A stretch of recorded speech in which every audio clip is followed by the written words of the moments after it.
अब आपने loss assessment कर लिया सर, क्या कुछ फिलहाल पेशरफ हुकूमत की तरफ से की जा रही है? अभी तक 3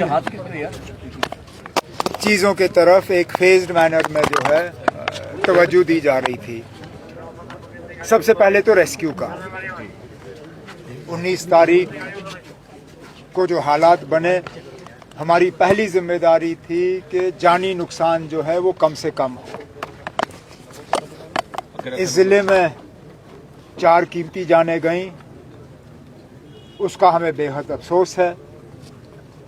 लेकिन अगर इंतज़ामिया की तरफ से वो तमाम इक़दामात नहीं उठाए गए होते जो रातों रात डीसी साहब और एसएसपी साहब ने उठाए थे ऑनरेबल एमएलए साहिबान के साथ, शायद ये नंबर और ज़्यादा बढ़ जाता।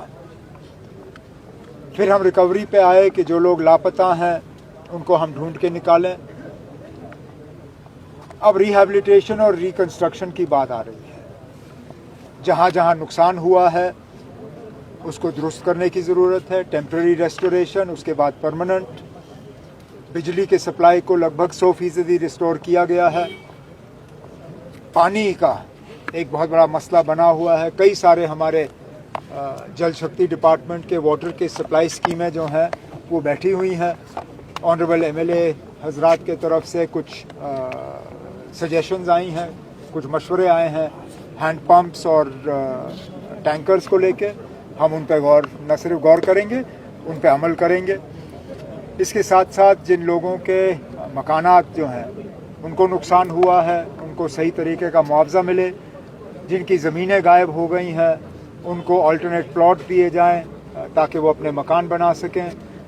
जिनके खेतों को नुकसान हुआ है, जिनकी फसल तबाह हुई है, उनको कम से कम अगले 6 महीने साल तक जो है मुफ्त राशन का किस तरह हम इंतज़ाम कर सकते हैं वो हम कर लेंगे।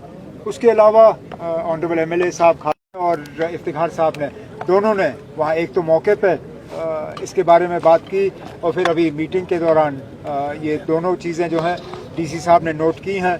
मैंने डीसी साहब से कहा हुआ है कि फ्लड कंट्रोल डिपार्टमेंट के साथ फौरी तौर वहाँ पे इसका इंतज़ाम किया जाए ताकि जितना नुकसान हुआ है उससे ज़्यादा नुकसान ना। सर नुकसान का जो होना हो गया बर वक्त कार्रवाई से, इंसानी जाने काफ़ी इंतजामिया ने बचाई बर वक्त कार्रवाई से।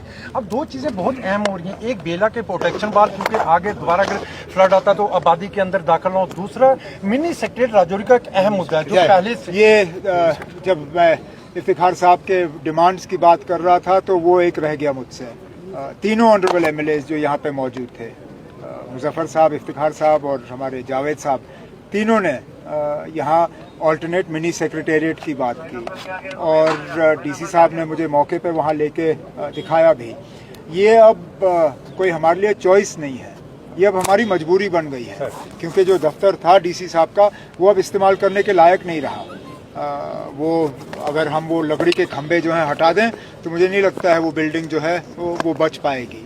तो मैंने अब डीसी साहब से कहा हुआ है कि इसका एक प्रोजेक्ट वो तैयार करें।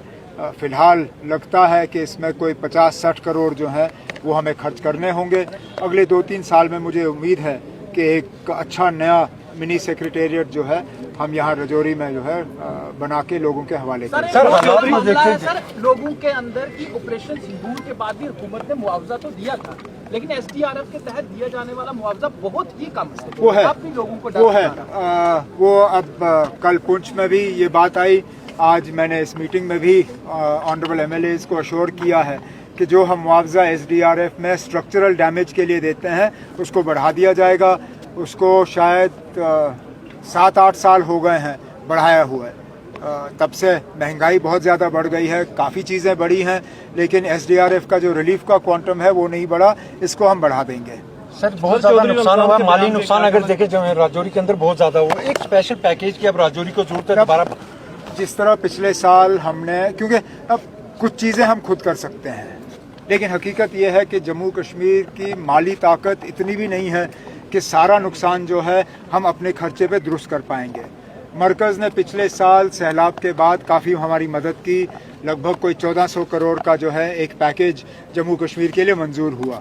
इस बार भी मैं अब दोनों डीसी पुंछ और डीसी रजौरी से अब मैं इनसे गुजारिश कर रहा हूँ कि वो एक डिमांड जो है एक पैकेज तैयार करें इन ट्विन डिस्ट्रिक्ट्स के लिए, जो मैं खुद